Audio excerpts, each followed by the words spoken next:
সন্ধ্যার পর দিল্লির সাউথ ব্লকের ভেতর কাচের দরজা বন্ধ। মোদির মুখে কোনো শব্দ নেই। চেয়ারে বসে আছেন নিঃশব্দে।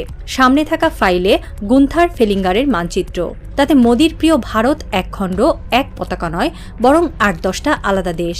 খালিস্তান, দ্রাবিড়স্তান, আসাম, তামিল রাষ্ট্র, বেঙ্গল প্রজাতন্ত্র, গোন্দওয়ানা, এক একটা নাম যেন এক একটা ঘুম হারাম করে দেওয়ার মতো মন্ত্র। তারা কি শুরু করে দিল? মোদি ধীরে বলে ওঠেন। একজন কর্মকর্তা মাথা নিচু করে বলেন, হ্যাঁ স্যার, এবং সামাজিক মাধ্যমের আগুন এখন পুরো দেশের ওপর ছড়িয়ে পড়েছে। মোদি ফাইলের ওপর হাত রেখে বসে থাকেন। তার চোখ যেন কাচের মতো ঠান্ডা। একসময় ব্রিটিশরা মানচিত্র একে একে আমাদের ভেঙেছিল। এবার কি ইউরোপ সেই খেলা শুরু করল?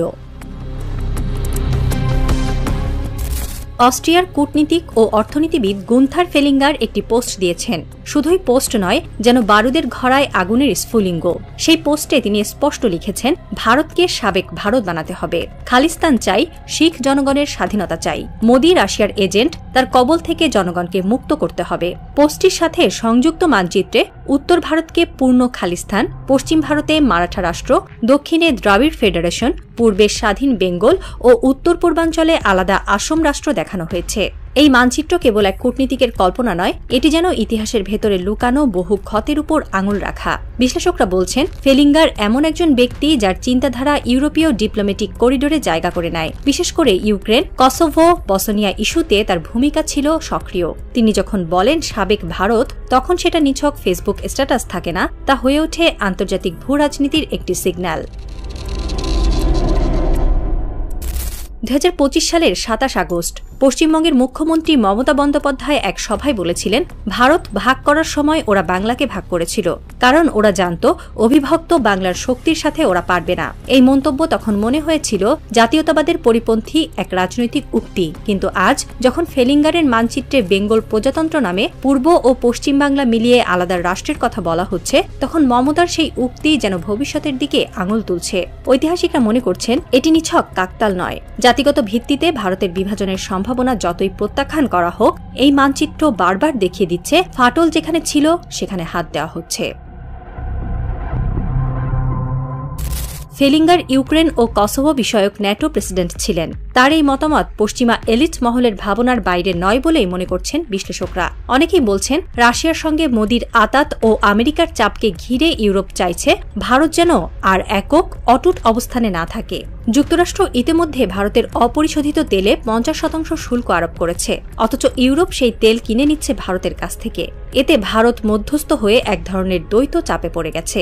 বিশ্লেষকেরা আরও বলছেন, ইউরোপীয় কূটনীতিকদের বক্তব্য কখনোই সম্পূর্ণ ব্যক্তিগত থাকে না, বরং তারা ট্রায়াল বেলুন উড়ান, যে মন্তব্যগুলো পরে পররাষ্ট্রনীতিতে গতি তৈরি করে। ফেলিঙ্গারের পোস্টকেও সেই কৌশলের অংশ মনে করা হচ্ছে। এক্স এবং ইনস্টাগ্রামে শুরু হয়েছে নতুন trend, #free Khalistan, #break India, republic of Dravid. শিক্ষিত তরুণদের এই অংশ এই মানচিত্র নিয়ে বিতর্ক তৈরি করেছে। কেউ সমর্থন করছে জাতিগত অধিকার নিয়ে, কেউ বলছে এটি ব্রিটিশ কলোনিয়াল ডিভাইড অ্যান্ড রুলের আধুনিক রূপ।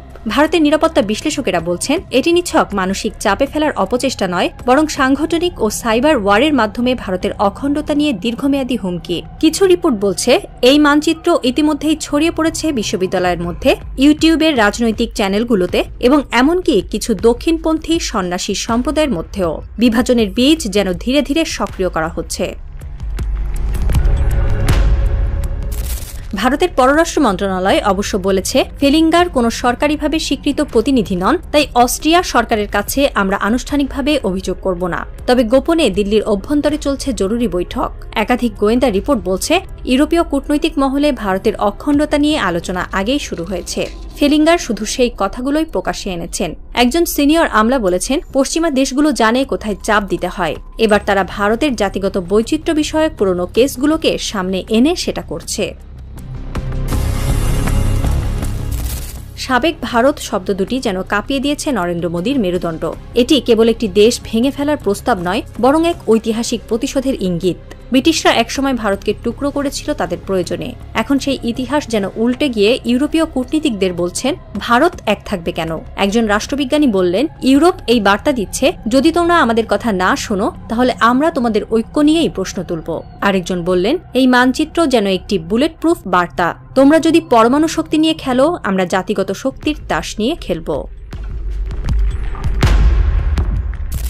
যখন পশ্চিমা কূটনীতিক ভারতের মানচিত্র নিয়ে বিতর্ক ছড়াচ্ছেন, তখন চীন দৃশ্যপটের বাইরে থেকে পরিস্থিতি পর্যবেক্ষণ করছে। চীনের এক রাষ্ট্রায়ত্ত পত্রিকা লিখেছে, এটি ভারতের অভ্যন্তরীণ বিষয়, তবে জাতিগত অধিকার নিশ্চিত করা উচিত। চীন কাশ্মীর ও অরুণাচল ইস্যুতে ভারতের বিরুদ্ধে আগে থেকেই অবস্থান নিয়েছে।